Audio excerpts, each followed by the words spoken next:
Welcome to Prime Space, a Prime Coaching Academy podcast with your host, Elias Scultori. So hello, my friends. Today, I brought my friend, Amy Rupert Donovan, to chat with me here. Hello, Amy. Hello, Elias, and everyone out there. It's great to be back. It's always good to have you here with us in this podcast. Amy, what are we going to address in this conversation here today? We're going to talk about really leveraging and the learning portion of the coaching session, and meaning about what the client learns about themselves. Yes, thank you for that. This is one beautiful aspect of the coaching framework that I so appreciate. And it's something that I remember when I was in coach training and I learned this whole aspect of supporting the client into action and into a movement. The word that I use in the prime model and the prime plus model, this movement. I think that this is so powerful. You know, I remember even my trainer saying, like, if there is no action, there is no coaching. This idea that yes, we can have a reflective and insightful conversation, but if we don't bring the client into the application of of those insights, of that reflection, it vanishes, right? It's most likely it's going to get lost. So I so appreciate, and I've always had this appreciation for this moment of the coaching conversation where the coach has the skills to support the client into translating these insights into something that is tangible for them, that is going to happen after the session. I don't know. I'm passionate about that, Amy. Well, yeah, as we both are, Elias, because this is where the magic happens, right? Everything else they can do without us. This part, and yet it's still them doing the work, but this part, facilitating this part of the process, I think is where the magic happens in coaching. Oh, I couldn't agree more. Yes, as I said before, we can have an insightful conversation, but what is the application of that insight? And I think that this is perhaps one a unique aspect of the coaching framework uh, that is of tremendous value.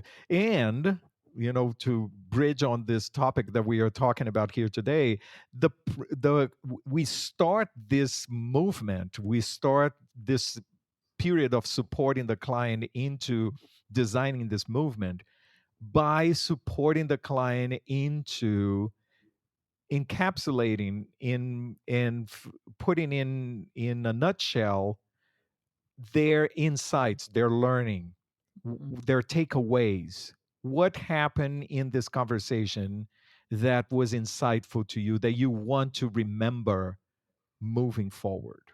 Mhm. Mhm. That's that's what we call in the prime model, we call it recapping. In the ICF PCC markers, we're talking about checking the learning that the client has. Yeah. And I often call it just a reflection after discovery, right? And that we're reflecting back on, hey, what just happened here? Um, because we're both busy. We're going back and forth, the coach and the client, and partnering in this constantly evolving discovery. And if you don't pull it together at some point, you just move on to the next thing. Mm. So what is the purpose? I guess that's the question that you're raising over there. What is the purpose for a coach to support the client? Hey, what are the insights that you got from this coaching conversation? What are the learnings that you got? What is the takeaway from all of this conversation that we had? What is the purpose of doing that, Amy? Well, the purpose is that's how the client grows and evolves into their higher potential, is through new awareness, discovering new things about themselves, about the relationship to others, about the relationship to their situation. Whatever it is, there's growth that needs to be reflected on. Without it, we just resort back to our original way of thinking where we were at square one. Yeah, I love that because oftentimes we have this beautiful conversation with the client, and the insights are coming up, and then the client moves on, and then there is another idea to explore, and then there is another point to explore. So this moment when we notice that we are going towards the end of the coaching conversation here, let's ground, let's Mm, anchor the learning here of yeah. everything that happened here in during this session. I don't know, 30 minutes, 45 minutes, whatever the length of the session is. During these past 30 minutes, what is the nugget of wisdom that you're carrying with you? And that gives the client the opportunity to go back, think about this moment of coaching and saying, this was very impactful to me, this was very impactful to me, this point I never thought about this point. So the client is able to put in sometimes even a bullet list of things that were very impactful for them, that they want to remember from this discussion. It gives the client like a tangible and concise way of holding the learning tangibly in their mind. This is what I got from this conversation. Well, and there's also a broader thing here too, at least, which I think is unique to coaching, in that we one of the things we do as coaches, and I say this all the time, is coach ourselves out of a job if we're doing it right. And what we're doing in that process of having them recap and reflect on their learning and their new awareness and their growth is teaching them about their own resourcefulness and wisdom. That's a long-term transformational slash sustainable change. When people begin to recognize that over and over again, I wasn't sitting there giving them the answers. Nobody was chiming in from the sidelines. They did that. And the more that they keep recognizing that, the more they are reassured and self confident moving forward and doing their own exploration. So in other words, it empowers the client. Yes, this happened. I did this exploration. I went through and investigated the situation here, and I generated some insights for myself that I really want to remember. Absolutely. That's fabulous, right? Like this idea of empowering the client. And one thing that I want to say, that it's not unusual that when we support the client, when we invite the client to reflect on the learning, that just by doing that, the client generates even more learning. Absolutely. All the time, right? I love that moment when the client starts like thinking of, oh, I said this, or this is the learn, and there is this too. So Right. the client creates, it generates even more awareness for themselves just because we asked that question. Yeah. Yeah. Yeah, and it is one of the things that's unique to coaching, that we do that we help people discover their own resourcefulness and wisdom. And if you think about mentoring and consulting, teaching, all these other things, that's other people imparting their idea, their wisdom, their information, their experience. This is the client recognizing their own. That's a big difference right Yeah. there. One thing that it's beautiful also, and I appreciate this, came primarily or was at least highlighted when the ICF created the PCC markers, that we as a community identify that there are two areas of learning that are important for us to address with the client. Is the learning in general, the learning about the situation, the learning about this topic that was discussed, but also there is the learning about themselves, Mhm. something new that they discover about who they are, that are important here. So here's a question for you, Amy. What, the for us to have the proper condition to address these two levels of learning, what what needs to happen in the coaching conversation for us to be able to address these 2 points? Yeah. Um, first and foremost, a strong focus and well discussed focus for the coaching session. That tease it up so that we can go into a discovery phase that's very open, and it's not the client explaining their situation, explaining themselves, explain what you do and getting it focused. But in the discovery, it really is just a sandbox to play in, right? That you're just there trying new ideas, and we're not there. The client is, and we're facilitating that process.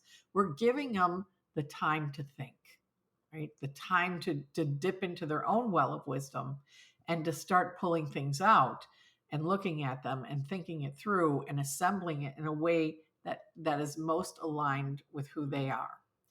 That's what we're facilitating. If that isn't done properly, where the coach really remains as a partner in that process, that it's going to be real hard to get to a point after that phase of the coaching session and have them reflect on anything that's of any substance. Yeah, I love what you're saying here. To me, is like how everything in the coaching conversation is interconnected, and it always starts with focus. It always Oh, starts with the session agreement, because if we don't have a good session agreement, we may not get to a place where the client is ready to move yeah, or and generate action. We may get scattered into so many different things that the session didn't have any substance. right. So for us to have a wonderful movement, a wonderful action planning, it starts with the session agreement. Yep. Love that. What Yeah. else? What else do we need in order to have these two levels of learning, situation and personal? Well, really good questions. And the better the questions, which, and usually my definition of what makes a question great, it's usually the shortest ones, right? Yeah. So if somebody says something, well, what about this? Or what? And the coach asks back, well, what about it? Right? Those really simple ones, those are the ones, the kind of questions that make the client dig deep within themselves, dig deeper than they would normally do on their own. I love what you're saying there, the depth of exploration. And this is one point that I really would like to highlight here because, if the invitation that the ICF is giving us of about asking the client or inviting the client to verbalize the learning about the situation and the learning about themselves indicate that the session had a depth of exploration about who the client is. This distinction about the situation and the person really support us or highlight for us that for us to be coaching at a higher level, we really need to support the client into an exploration, not only about all of the stuff that is happening around them, but how they are relating themselves to this situation. What is happening internally that is bringing me to this moment and to seeing the situation here, or what are the other possibilities for me to see it differently, what is preventing me from seeing this differently. So this depth of exploration of who the person is crucial for us, and it will show up in this moment. Yeah. And that's why it's so important after all of that exploration that we not only support the client into highlighting the takeaway about the situation, but it's important for us to support the client in highlighting the takeaway about themselves. This is what I learned from it. That is the distinction again between transactional and transformational coaching. Yeah. And in order to do that, Ilias, I think coaches really, really, really need to be completely unhooked from solutioning with their clients, completely unhooked. And we just did a prime hour recently about transitioning the conversation, the coaching conversation from the what to the who. How do you do that? It was a great conversation. I won't go into it all here, but it's an important conversation, and worth listening to. But I think that the more skilled coaches get, they're completely unhooked from solutioning with the client, even though the client wants and needs a solution, right? But they come for that, but they stay in the coaching because of what they learn about themselves and the new awareness they have, and how that pushes out the walls of potential for them much faster, and much farther than they would on their own. Yeah. That's what makes coaching appealing. And by the way, that prime hour, that conversation is available on our YouTube channel. And listeners, you can go to our YouTube channel and listen from what to who. I believe it's the title of that video. So please listen to that as well. And then, Amy, what comes the next thing for us to talk about here is where. Where are in this coaching conversation framework do we ask the client, or that we invite the client for this verbalization of the takeaway? This is where a lot of coaches don't, they're all over the place, I've noticed. This should happen to anchor the whole discovery portion of the call. You anchor it. Okay, where are we at now? What have you learned about yourself? What have you learned about yourself relative to your situation? Before we get into the conversation about actions they're going to take, what actions they're going to take regarding the situation, because we need the client to be able to take the new learning and awareness and apply it to the actions they're going to take. Without that, they're just going to go right back to where they were. We're back to square one again, right? So we've got to, as coaches, it's our job to bridge that for the client through our questions and how we facilitate the conversation to leverage that learning into the action. I hear all the time coaches do this at the end of the session altogether. And here's I'm going to give this another piece to this too, is what are you taking away at the very end of the coaching conversation? And first of all, what they're taking away is not the same as what have you learned. They may take away something completely different than what they've learned. So that's why reflecting on this learning is critical to do. I love that. And this is something that I think it's so important for us to pay attention to as coaches. And oftentimes coaches forget about this. You know, the reason why we want to do the learning, what is the learning about the situation? What are the insights that you got from this conversation? What is the learning about yourself? We want to do this prior to action, is so that the action is a result of the learning. We had this whole exploration, we had this whole observation and exploring what the situation is. We got the insights. Okay, so now that I have this learning, now that I have this new awareness, of course this is what I'm going to do. Action then becomes a natural result of the awareness. So that's why it's so important that we do this recapping prior to supporting the client into establishing what is the actions and are the steps that they are going to take, so that the action plan is informed by the learning. And I love that, because then we don't have to manufacture action. Yeah. Action becomes almost like a natural result of the learning. Yeah. I got this insight, of course I'm going to do this and this and that, right? So this is something for all of us to keep in mind when you are supporting the client uh, to verbalize their learning. Do this prior to action, because then action is going to be much easier. Yeah. Yeah. That's kind of it in a nutshell. Wonderful. Amy, thank you so much for coming and visiting us. And I'm sure that you're going to show up again during this season. And everyone, thank you so much for listening to this podcast. Please share the podcast with other people. Follow it on Apple Podcast or your favorite podcast provider. And we are going to come back next time. And if you have any questions, please reach out to us. We always like to learn from you. Thank you, everybody. Thank you, Amy. Thanks, Ilias. Bye, everyone.